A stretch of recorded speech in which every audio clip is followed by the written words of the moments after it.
So what are we working on today? Today we are helping you find your ideal customer, only on the Broken Salespeople podcast.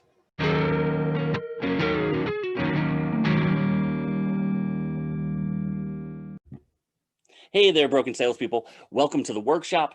My name is Red Staffstrom, and we are here to help you fix your broken sales skills.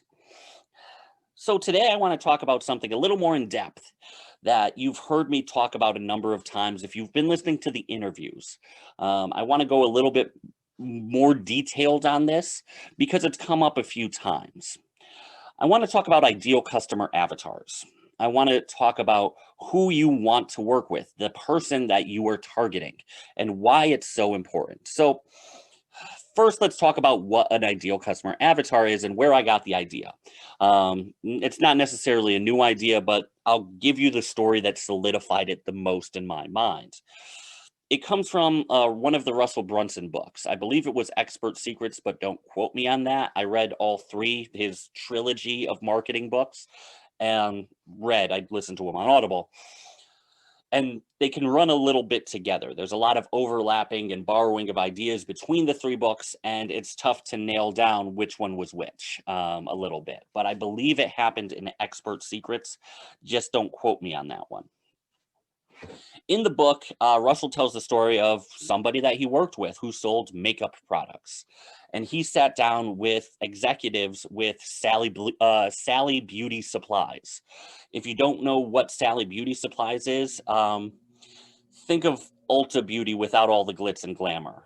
They sell a lot of the same beauty products, as far as I know. I'm not a big frequenter of either store, but very much the DIY, the blue collar level of makeup people, if that makes sense. Hairstylists are a big key to Sally Beauty's business. So this guy was in there trying to sell his, I believe, lip gloss to the executives. He was sitting in the boardroom showing his products to them. And the objection that he kept butting up against was, you know what? I don't think Kristen would like this. And he got it with 2 or 3 of his products. I don't think Kristen would like this. And his response was pretty much what you expect a salesperson's response to be. Well, bring her in here. Let's sit down. Let me prove to her how much she'll like this. No, Kristen wasn't a real person. Kristen was their customer avatar. Kristen was a person that they created, that they workshopped, somebody that they really work hard to understand, even though she's not real. She is who they want to target. When they are trying to speak to a potential customer, they're speaking to them as if they are Kristen. That is how they aim their marketing. That is how they purchase their products. That's how they set up their displays. It all ties in to Kristen, even though she's not real. See, Kristen is their amalgamation of character traits, of jobs, of what they see as their ideal customer. And they've gone so far as to have a room in their in their corporate headquarters with stock images of Kristen. She's not a real person, not really, but she is from a thought exercise. And this is something that I want you to do with your business. This is something I want you to do with your sales job. You need to understand who you want to appeal to. I go into this in really deep depth. I really dive into detail with it with Leanne in the BU Full Mind episode, where we talk about how she could be seen as an expert and how she can target a specific customer. Her ideal customer was Grace. Grace, to her, because she is a lifestyle and spirituality coach, is kind of a hippie chick. And the more we talked about it, the more we start realizing what Grace likes to do. She's a reader. She doesn't do audiobooks as much, but she likes to have physical copies of books. She likes to go outside and read them by a lake in the park. She likes to go for walks. She's a dog person, not so much a cat person. And the ideas go on and on and on and on and on. But the more she understands Grace, as if Grace is her best friend, the easier she's going to target somebody specifically when she hosts her podcast, when she talks to people. She is going to be able to speak to something, to a specific kind of person, much differently than people who are trying to appeal to everybody. Trying to appeal to everybody doesn't work. Now, if you start looking at the great companies out there, you start realizing that they have their own ideal customer avatars. You could start deconstructing this. In fact, it's something that I would suggest you take the time to do as a thought exercise. Think of the companies that you like working with. Think about the brands that you really love. Those brands are they probably appeal to people a little bit differently than most of the other companies in their space. Apple is a great idea. It does a really great job of separating what they do versus what Intel, PC, Dell, like Intel, IBM, Dell, Compaq, what all these other computer companies do. Apple sets a bar and approaches people in a different way by speaking to them as people as opposed to speaking to them as customers. The Apple customer is a rebel. They're an idealist. They want to change the world. They want to see power in the hands of the little guy. They are artists. They are rebels. They think different. That's who Apple applies to. That's their real ideal customer avatar, is that late Gen Xer, early millennial who wants to change the world, who has this idealism that we can do something amazing if we just work together by empowering people who are looking to change things. Now let's look at another one. Let's look at Nike. Just do it. Nike wants to help people accomplish their athletic goals. They want people who are active, people who are striving towards being masters. Even if they aren't today, they need to be out there trying to accomplish these things on a consistent basis. That is Nike's ideal customer avatar. And you could start doing that. If you look at me, I am probably the ideal customer avatar of Duluth Trading Company.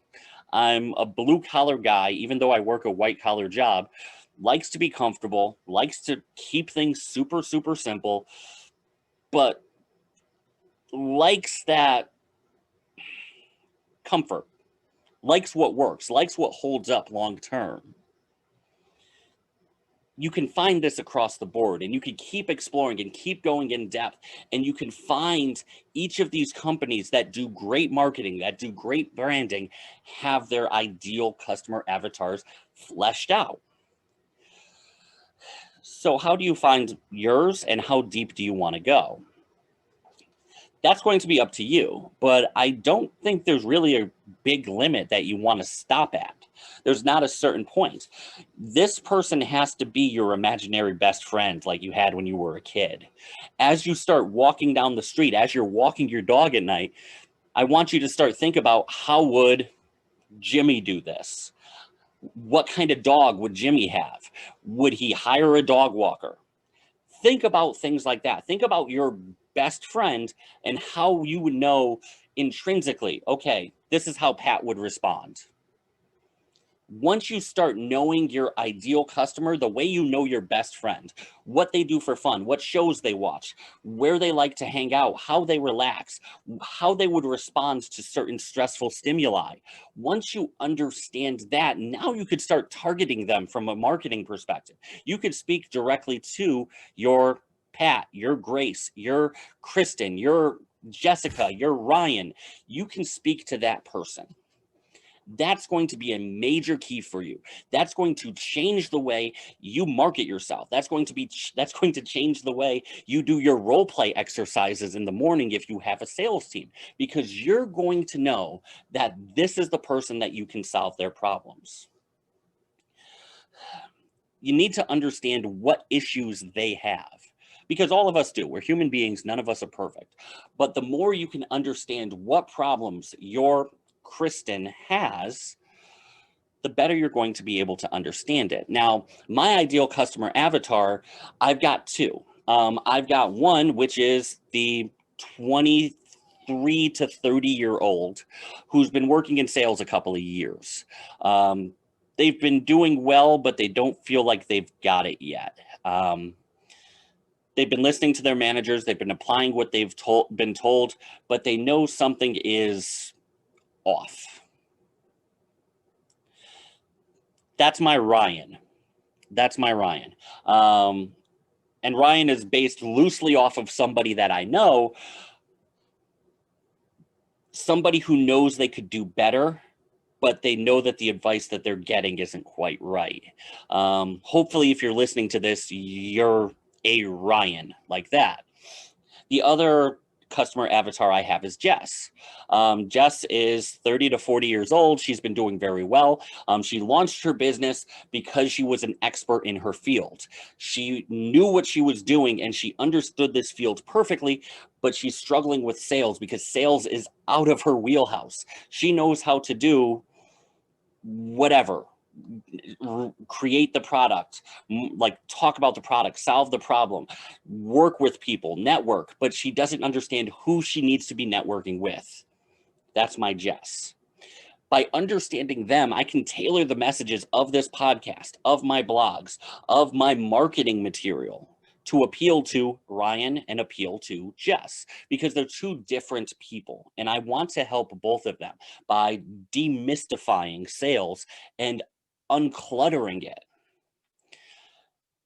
These are my best friends now. I think about them on a daily basis as I'm doing little things. How does Ryan take his coffee? What would Jess want for dinner tonight? Those are the kinds of things I think about. And the more that I think of those things, the more I'm able to connect with that person, the more I'm able to speak to my Ryan, to my Jess. So I want you to start doing that. I want you to pick that person. I want you to know everything about them. I want you to go online, look up stock images, not things that you're going to share with anybody, but I want you to find your Ryan, find your Jess, find your Kristen, find your Grace. I want you to know what they look like. I want you to know the brands they buy, know their shopping habits, know what they're willing to spend money on, know what's bothering them and what's keeping them awake at night. Once you do that, your sales career could start changing because you're not going to speak to people who don't fit. It comes back down to the 80-20 rule. You'll be spending 80% of your time with your Ryans, with your Jesses, with your Kristens, with your Graces. By doing that, you're going to start getting so much more. You're going to start noticing that 80% of your business comes from the 20% of people who are most like your Jess. And that's going to start changing things for you. This will make a major, major difference in your brand, in your conversations that you have, in your marketing. Take the time to do this and take the time to update it, to keep talking about it. Make sure your entire team understands who you're trying to relate to and really bring that all together. Your sales meetings have to appeal to Jess. So I hope you guys enjoyed this episode.